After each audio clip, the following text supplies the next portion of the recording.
Você já percebeu que a culpa nunca é sua? A culpa é sempre do governo, da ex, da infância, do capitalismo, de Mercúrio retrógrado, do algoritmo, do signo, da ansiedade, do tempo, do preço da gasolina, da educação dos seus pais, do trauma de infância ou quando a coisa aperta mesmo, a culpa é do sistema. A gente virou especialista em terceirização. A gente terceiriza a faxina, a comida, o afeto e agora a gente está terceirizando até a culpa. Mas e se eu te disser que o problema não é o sistema? O problema é você. Pronto, já deu pra sentir daí, né? Essa pergunta tem o mesmo efeito que levar uma chinelada no ego. Esse incômodo que você sente agora não é culpa minha, é a culpa da culpa. Essa velha conhecida que a gente trata como se fosse uma doença contagiosa. A verdade é que a gente vive em uma época em que assumir a responsabilidade virou uma ofensa pessoal. Dizer eu errei soa quase como uma confissão de homicídio moral. A sociedade do gratiluz não tolera falhas. Todo mundo quer ser luz, energia boa, vibração elevada, alma evoluída, ser de luz, empreendedor de si mesmo, coach de propósito. Mas basta um tropeço para essa aura espiritual virar um PowerPoint de autodefesa. Porque a culpa, hoje, é o novo palavrão. E admitir o erro é o novo cancelamento. A gente está vivendo numa era em que o ego é o influenciador digital, vendendo a própria imagem como se fosse um produto premium com direito a filtro, legenda inspiradora e trilha sonora de superação. O ego não aceita manchas, não aceita arranhões, não aceita principalmente o espelho rachado. Mas o espelho, meu querido ouvinte, sempre racha. Mais cedo ou mais tarde, ele devolve a verdade que a gente tenta esconder com um filtro cinematográfico, que somos contraditórios, egoístas, vaidosos, inseguros e, pasmem, responsáveis pelos próprios buracos. Só que encarar isso é dolorido. Então o que a gente faz? A gente cria narrativas, histórias bem contadas, emocionantes, justificadas. A gente vira roteirista de nós mesmos. Eu só fui assim porque ele me fez ser assim. Eu só traí porque estava carente. Eu só gritei porque eu tinha razão. Eu só votei errado porque o sistema me enganou. A gente sempre tem um porquê, um culpado, um inimigo externo. É mais confortável acreditar que o mal vem de fora. Porque se o mal vem de dentro, aí a reforma é interna. E toda reforma dá um trabalho, né? A culpa é como um espelho rachado. Quanto mais a gente tenta limpar, mais a imagem se deforma. E o pior, quanto mais a gente culpa o outro, mais a rachadura cresce. Até um ponto em que a gente não sabe mais se está vendo reflexo ou a máscara. E é por isso que a palavra autoconhecimento é tão bonito nas legendas de Instagram e tão insuportável na prática. Autoconhecer-se não é fazer um mapa astral, é descobrir o mapa dos seus enganos. E olha, esse mapa é cheio de becos sem saídas, de ruas com o nome orgulho ferido, autoimagem idealizada, culpa mal resolvida. O problema disso tudo é que a gente se orgulha de não se culpar. Transformamos a ausência de culpa em um tipo de status emocional. Aí o cidadão vem e me diz, eu sou assim mesmo, como quem está exibindo uma tatuagem de burrice consciente. E o pior é que as pessoas falam isso com orgulho. O ego moderno é o Bentinho digital, narrando a sua própria inocência em stories de 15 segundos. E aqui mora o paradoxo. A culpa, quando negada, ela não desaparece, ela só se esconde. E quando se esconde, se transforma em ressentimento, em paranoia, em raiva, em necessidade de controle. Negar a culpa é como tentar abafar um incêndio com gasolina emocional. Mas espera aí, não precisa se sentir mal agora. Melhor dizendo, pode se sentir um pouquinho mal sim. Porque esse incômodo que você está sentindo agora, essa vontade de justificar o que você é exatamente o que te denuncia. Essa é a voz do ego tentando salvar a própria reputação diante do espelho. E é nesse espelho rachado que a gente vai começar a olhar de perto, para entender como o medo de errar, de admitir o erro, de ser humano, transforma a culpa numa arma de autodefesa, uma arma que a gente aponta para os outros só para não ver o buraco dentro da gente. Porque se a culpa é sempre do outro, então quem é você nessa história? O mocinho injustiçado, o herói traído, o coitadinho mal compreendido? É curioso porque essa história me lembra alguém. Um certo sujeito de nome pomposo, modos educados, devoto e, acima de tudo, inocente. Pelo menos na própria cabeça. Pois é, a gente vai falar dele mesmo, Bentinho, o protagonista do romance mais narcisista da literatura brasileira. Um homem que terceirizou a culpa com tanta elegância que até hoje tem gente discutindo se ele tinha ou não razão. Então a gente vai falar dele, porque antes de entender o que é culpa, a gente precisa entender o que é auto-engano com estilo literário. Bentinho, o patrono dos ciumentos com pós-graduação em auto-engano. Se Dom Casmurro fosse escrito hoje, teria nome de série na Netflix. Gaslight 1899, o homem que amou demais e entendeu de menos. Bentinho é o retrato mais elegante do nosso medo de errar, e principalmente de parecer errado. O homem devoto, polido, sensível, cheio de culpas religiosas, mas incapaz de lidar com uma dúvida humana. A suspeita da traição de Capitu não é sobre o adultério em si, mas sobre algo muito mais grave. A ameaça ao seu narcisismo, a possibilidade de não ser o herói da própria história. E isso, para ele, é um crime imperdoável. Porque o problema de Bentinho não é o ciúme, é o espelho.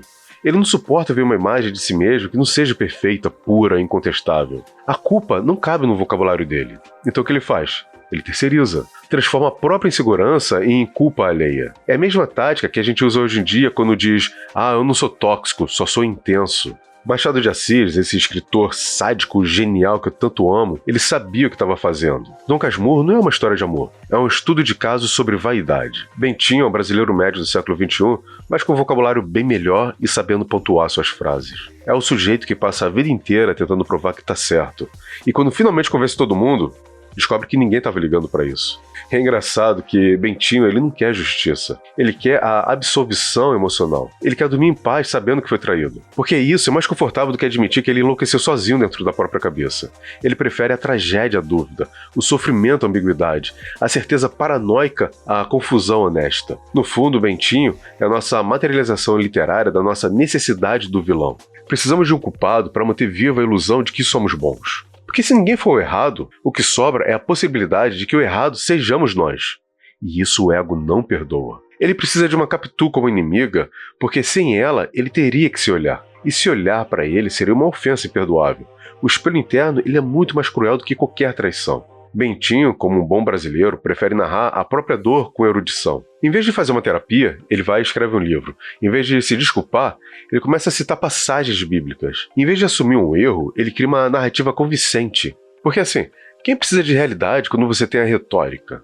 E é aí que o gênio de Machado brilha. Ele não nos diz se Capitu traiu ou não. Porque a questão nunca foi essa.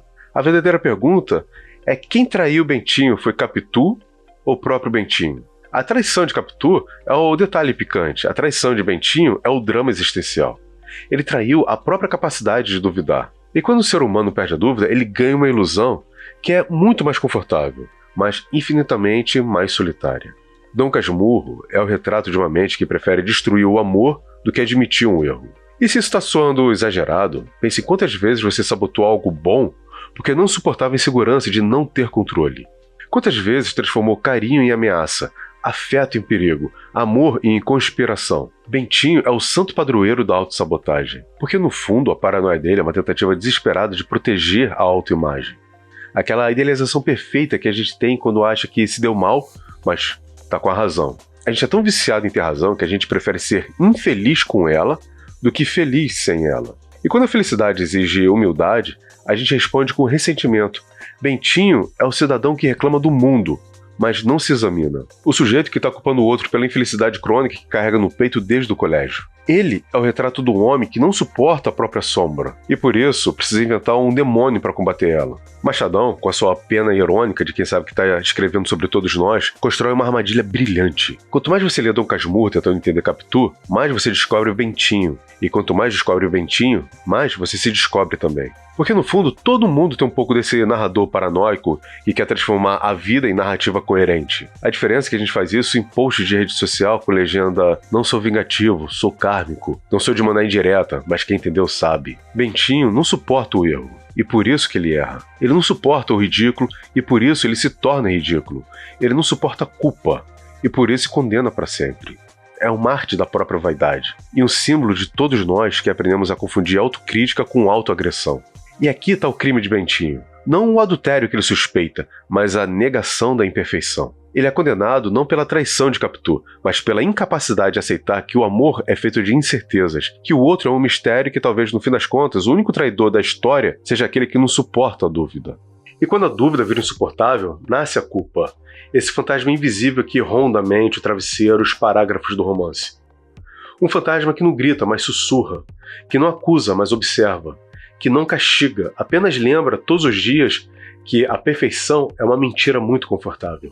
Freud dizia que a culpa é o preço que a gente paga por querer ser civilizado. Ou seja, a neurose é um imposto da moral. E a gente sabe que a Receita Federal do inconsciente ela nunca falha. A culpa é o cobrador invisível que mora dentro da nossa cabeça. Ela não usa uniforme, crachá, mas a gente conhece o som da sua voz. Ela sempre chega à noite, descalça e cochichando no seu ouvido. Você podia ter feito melhor, né? Freud chama esse cobrador de superego, uma espécie de síndico interno, moralista e passivo-agressivo. Ele é o fiscal do comportamento, o guardião do dever ser, o inspetor da vergonha. Enquanto o ego tenta equilibrar o desejo e a realidade, o superego aparece para dizer: vai mesmo fazer isso? Sua mãe ficaria decepcionada. É o fantástico do inconsciente. Aparece todo domingo para lembrar que amanhã é segunda. E Bentinho, nosso herói neurótico, é praticamente o mascote do superego. Ele é o aluno nota 10 da moral cristã, o rapaz que tem medo até de pecar em pensamento. Mas como todo bom moralista, quanto mais ele tenta ser puro, mais impuro ele se torna. A pureza absoluta é um vício perigoso, porque exige negar tudo aquilo que é humano. Freud dizia que a culpa nasce quando o desejo é reprimido. E o desejo, coitado, ele não morre. Ele só muda de roupa. Ele reaparece disfarçado de ciúme, de paranoia, de moralismo. É o velho truque do inconsciente. Quando você tranca o monstro no porão, ele passa a te mandar mensagens pelo encanamento. Bentinho faz exatamente isso. Reprimiu o desejo, a dúvida, o medo, e acordou um belo dia tomado por uma certeza neurótica. Capitu me traiu. Mas ele não tem prova, não tem testemunha, não tem corpo de delito. Mas existe a culpa.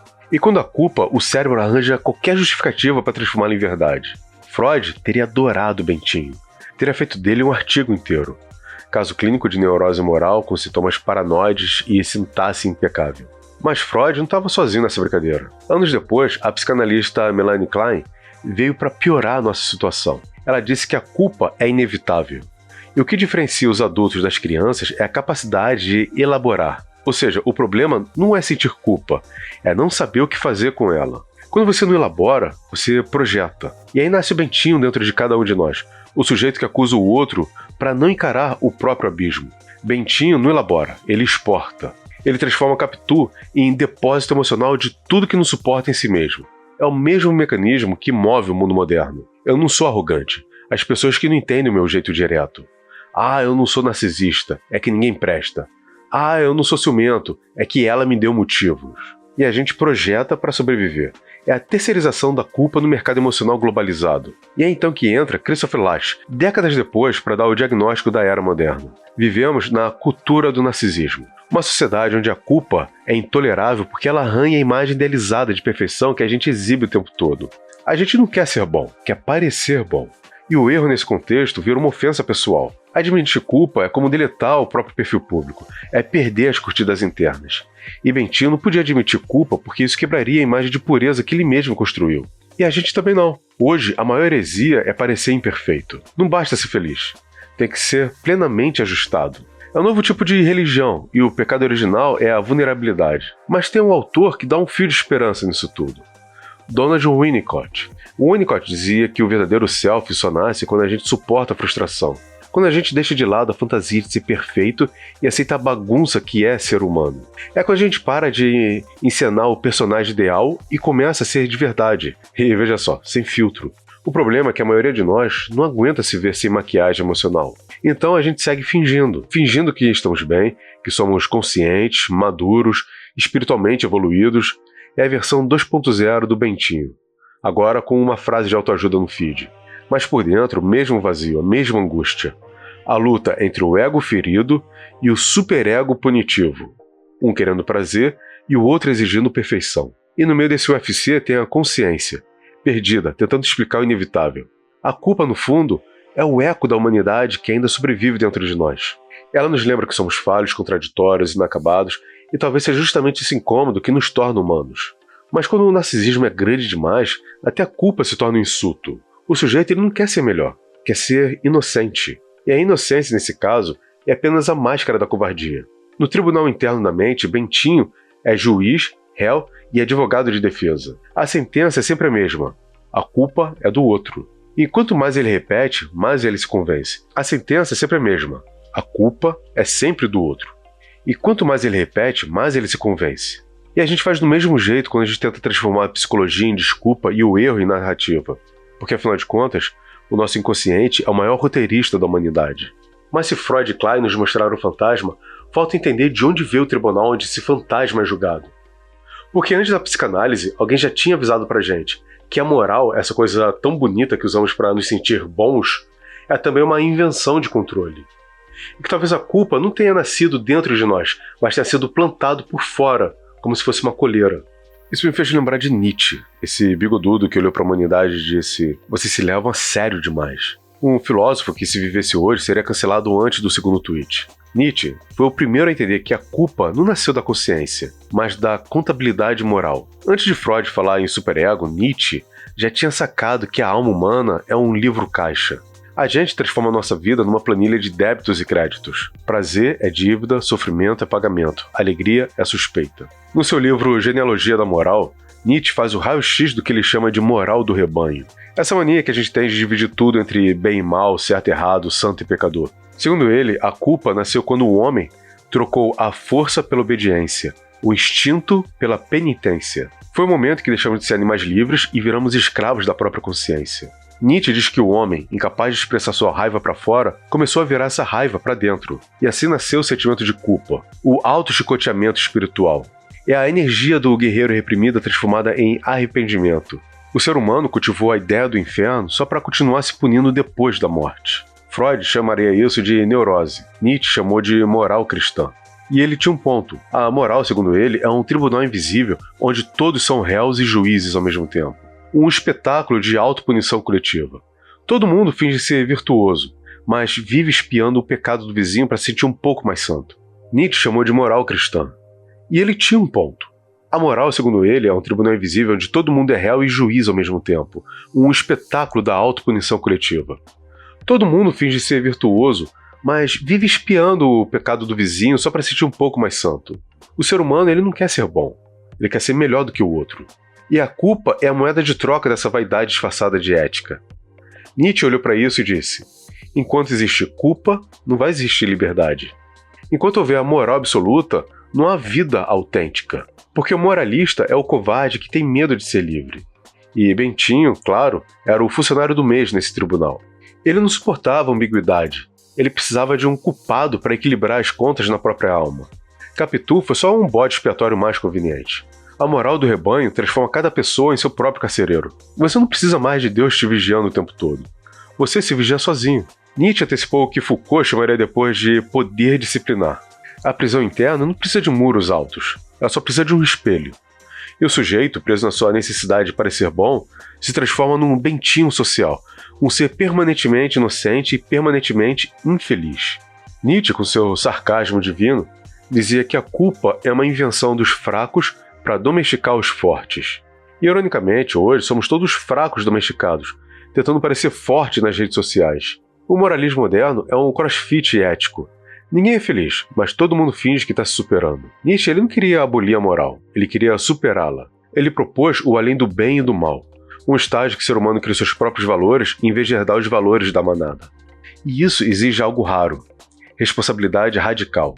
Porque sem culpa, sem dogma, não sobra ninguém para culpar. Nem Deus, nem Capitu, nenhum sistema. Só sobra você e o espelho rachado da sua própria liberdade. E é aí que muita gente surta. Porque ser livre é assumir que você é o autor e também o vilão da sua própria história. É viver sem manual, sem garantia, sem alguém para te absolver no final. Nietzsche não queria libertar o homem dos deuses, queria libertar das desculpas. E vamos ser bem honestos aqui, a gente adora uma desculpa. A gente adora dizer que não fui eu que errei, é o mundo que é cruel. Nietzsche provavelmente responderia: sim, o mundo é cruel, e daí? No fundo, o que Nietzsche propõe é um ato de coragem kamikaze. A coragem de se responsabilizar por tudo que você é. Pelos acertos, pelos erros, pelas escolhas, pelos buracos que você cavou e depois caiu dentro.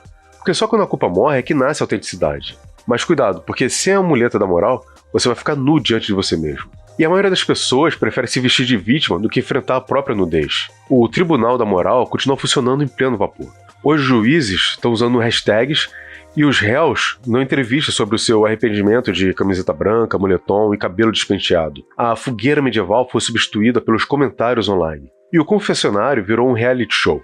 A culpa, ela não desapareceu. Ela só aprendeu a usar a internet. Nietzsche queria que o homem se tornasse criador de si mesmo, não refém de narrativas herdadas. Mas a gente ainda prefere ser seguidor de dogmas, de líderes, de influenciadores. A liberdade assusta porque ela cobra boleto no nome próprio. E nada mais difícil do que ser dono da própria dor. Então, antes de gritar contra o sistema, Nietzsche nos faria essa pergunta. E se o sistema for apenas o seu medo de se autocriticar? Talvez a prisão não esteja lá fora, mas dentro. E talvez o carcereiro seja você mesmo. Porque a verdade é simples, e por isso mesmo ela é tão insuportável. Ninguém está te prendendo.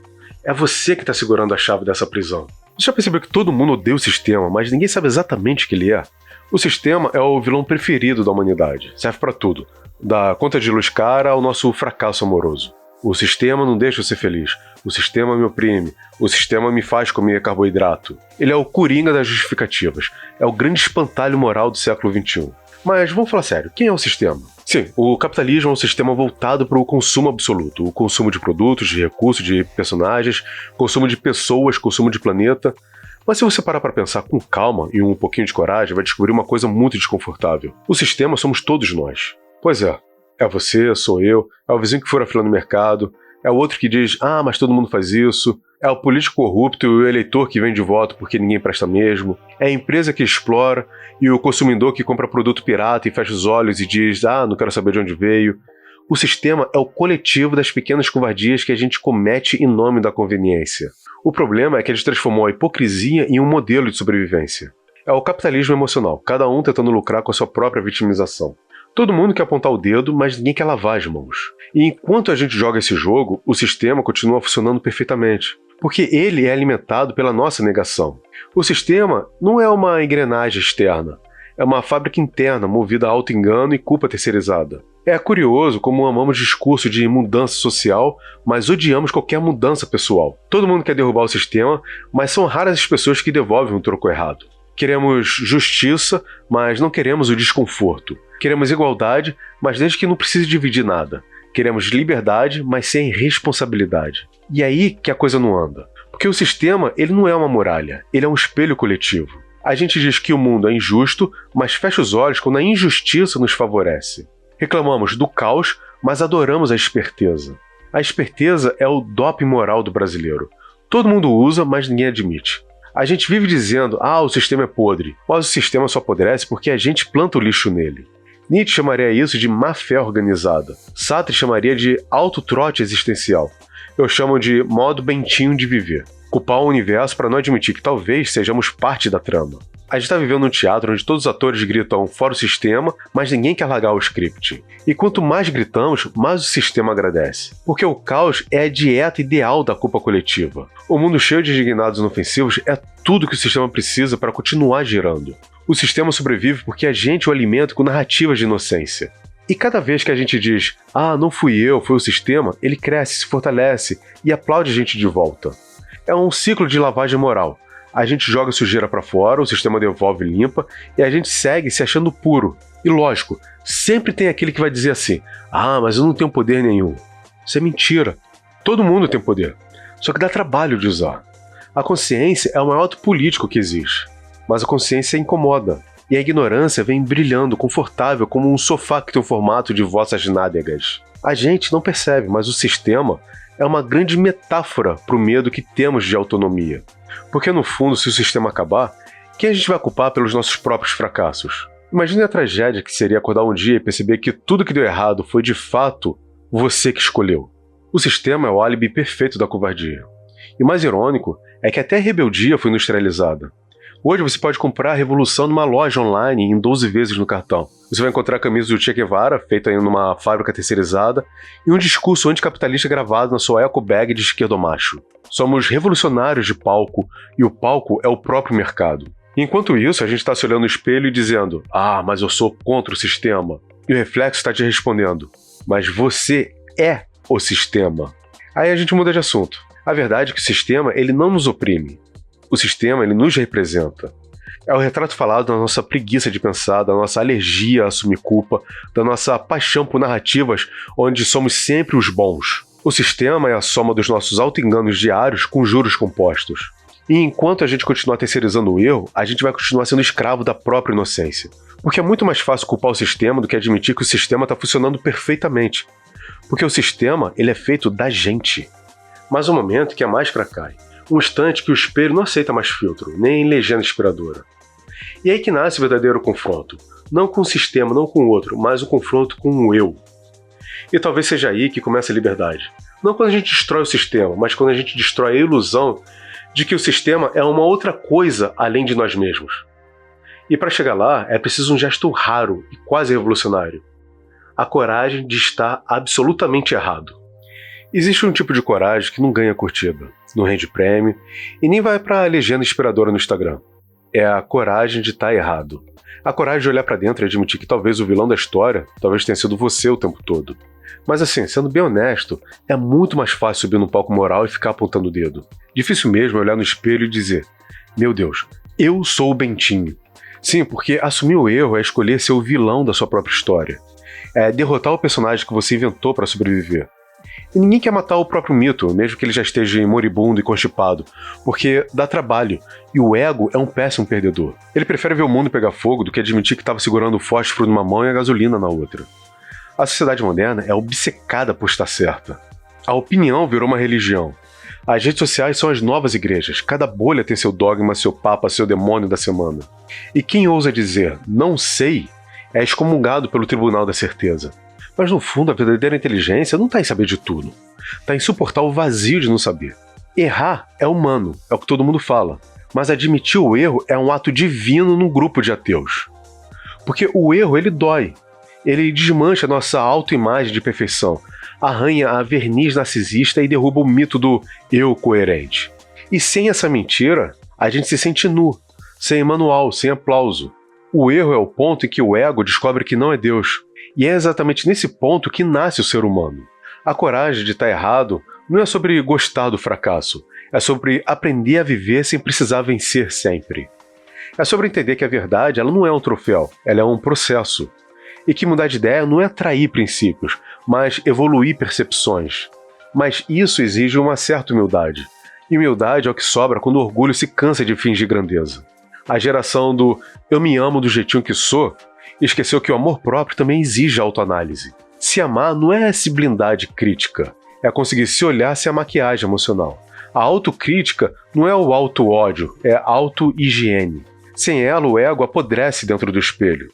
Mas a gente está viciado em estar certo. É um vício moderno, limpo, instagramável. Porque assim, afinal de contas, nada dá mais prazer do que ganhar uma discussão. É um orgasmo moral. O problema é que para ganhar, a gente muitas vezes precisa mentir para si mesmo. E cada vitória dessa é uma derrota disfarçada. O que falta não é inteligência, é tolerância à frustração. O Winnicott diria que o self verdadeiro só nasce quando a gente suporta o desconforto de não ser o centro do universo. Mas a gente vive anestesiado por likes, distraído por notificações e alimentado por algoritmos que só mostram o que confirma as nossas certezas. A tecnologia virou o espelho mágico da Rainha Mar. Espelho, espelho meu, existe alguém mais certo do que eu? E o algoritmo da inteligência artificial vai responder: impossível, majestade, você é a razão da pessoa, meu alecrim dourado. Mas se você não for? E se o erro for o único caminho para a verdade? E se para evoluir você precisa perder? A coragem de estar errado é isso. É o ato filosófico mais radical da era da vaidade. É escolher a lucidez em vez do aplauso. É preferir a consciência ao conforto. É aceitar o caos de não ter razão e ainda assim continuar pensando. Talvez o verdadeiro autoconhecimento comece quando a gente para de tentar vencer o debate e começa a escutar o próprio silêncio. Porque o silêncio, às vezes, é o único professor que não vai mentir para você. O problema é que a gente vive num tempo em que errar é imperdoável. A cultura do cancelamento é o novo abismo moral. Mas, ironicamente, quem cancela hoje será cancelado amanhã. Porque todos nós somos culpados de alguma coisa, cedo ou tarde. A diferença é que alguns fingem melhor. Então talvez a verdadeira revolução seja essa: assumir o erro antes que o tribunal descubra. Você se confessar humano antes que o mundo exija uma confissão sua. E rir do próprio equívoco. Porque rir é o modo mais elegante de admitir que a perfeição é uma piada. Bentinho ele não teve essa coragem. Ele preferiu enlouquecer tentando provar que tinha razão. Ele inventou uma culpa para Capitu só para não encarar o espelho rachado da própria insegurança. E nós fazemos o mesmo todos os dias, quando escolhemos o conforto da ilusão ao desconforto da verdade. Mas se no final das contas o verdadeiro protagonista não for nem Capitu e nem Bentinho, mas o nosso próprio reflexo? E se Dom Casmurro não for apenas um romance, mas um diagnóstico?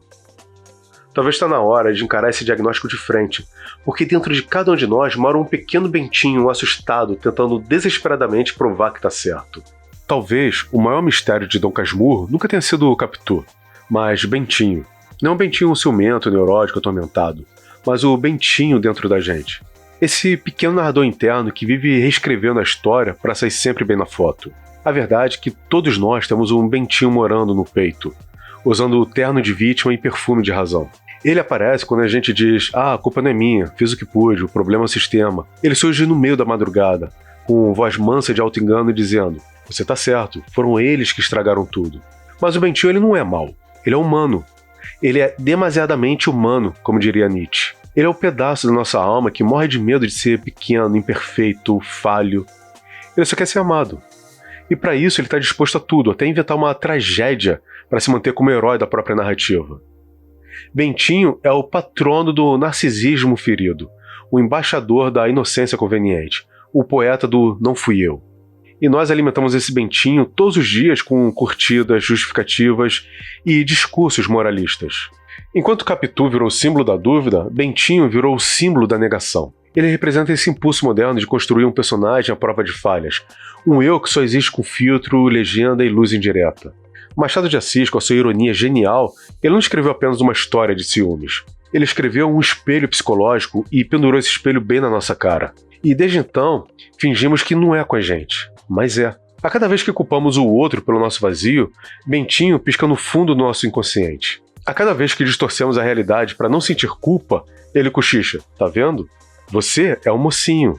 E cada vez que preferimos ter razão a ter paz, ele sorri satisfeito. Bentinho é o herói do auto-engano e o anti-herói da maturidade. Porque amadurecer é deixar o Bentinho morrer um pouco. É ter a coragem de admitir que talvez a Capitu nunca tenha traído ninguém. Que talvez a traição tenha sido nossa, contra a nossa própria lucidez. E isso dói. Dói porque desmonta toda a nossa narrativa. Dói porque desmonta o nosso ego. Mas é nessa dor que nasce o que Freud chamava de trabalho da verdade. O momento em que o sujeito para de se proteger do real e começa a morar na realidade. No fundo, todo mundo quer ser Dom Casmurro. Viver trancado no passado com a ilusão confortável de que foi vítima da vida, mas o mundo muda. E a casa onde Bentinho se esconde também apodrece. Mais cedo ou mais tarde, o mofo da mentira sobe pelas paredes. E aí não tem reforma que resolva. É preciso sair, respirar, reescrever. Assumir o erro não é fracassar, é recuperar a autoria da própria história. Porque no final das contas, a liberdade começa quando paramos de terceirizar a nossa culpa.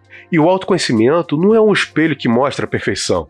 É um espelho rachado, cheio de reflexos tortos, mas sinceros. Então, talvez o convite que Machado nos deixou lá em 1899 seja esse. Olhe para o seu Bentinho. Perceba como ele tenta narrar a sua vida, moldar suas memórias, justificar os seus atos. E depois, silenciosamente, pergunte a si mesmo: será que a Capitu da minha história realmente me traiu? Ou será que fui eu que inventei essa traição para continuar sendo o mocinho? E é nesse instante, breve, desconfortável e libertador, que nasce o autoconhecimento. Não como uma iluminação, mas como uma coragem de se contradizer, de se permitir mudar o roteiro, de admitir que talvez a verdade seja um diálogo, não um veredito. E assim, já que a gente está falando de diálogo, agora eu jogo a bola para você. Para você que está me ouvindo ou me assistindo, o que você acha disso tudo? Será que a culpa é mesmo do sistema, do outro, do destino, dos astros? Ou será que o Bentinho aí de dentro ainda está comandando o roteiro da sua vida? Escreve aí nos comentários o que você pensa. Eu quero saber se você concorda, se discorda, se você achou graça, se doeu, se pensou. Porque assim, a gente vai muito mais longe através desse nosso diálogo do que com a certeza absoluta. E quem sabe, no meio dessa conversa, a gente acaba descobrindo que nenhum de nós está tão certo assim. E se esse devaneio todo te cutucou de leve ou te pegou de jeito, curte esse vídeo, se inscreve no canal e compartilha com aquele seu amigo que vive dizendo que o problema é o sistema. Vai que ele se reconhece no Bentinho também. E comenta aí a frase do episódio de hoje. A culpa terceirizada é o perfume preferido do ego. Mas, claro, eu também posso estar completamente errado sobre tudo isso. Então, pense muito bem, fique bem e beba água.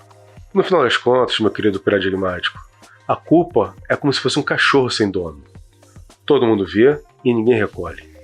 A gente passa a vida procurando o vilão quando o suspeito sempre esteve morando no nosso espelho, lavando as mãos com sabonete de boa intenção. Somos todos bentinhos com diplomas de vítima e pós-graduação em auto-engano. E sabe qual é a verdade? Ninguém quer ser culpado, só protagonista de tragédia alheia. A culpa, coitada, ela foi terceirizada. Ela trabalha para todo mundo e nunca tira férias. Mas a ironia é que, sem ela, não existiria redenção. Então, se um dia você topar com o seu erro na esquina, cumprimente, diga oi pro seu próprio erro. Porque ele é o único personagem honesto na sua própria história. Se você chegou até aqui, parabéns. Você sobreviveu ao labirinto das culpas e ainda está lúcido. Ou quase. Então agora a escolha é sua. Tem aí 2 vídeos, um para te fazer pensar e outro para te fazer duvidar. E no meio tem um botão para se inscrever, o mais sábio dos 3. Muito obrigado pela sua companhia e bom dia, boa tarde, boa noite, boa sorte. Até a próxima.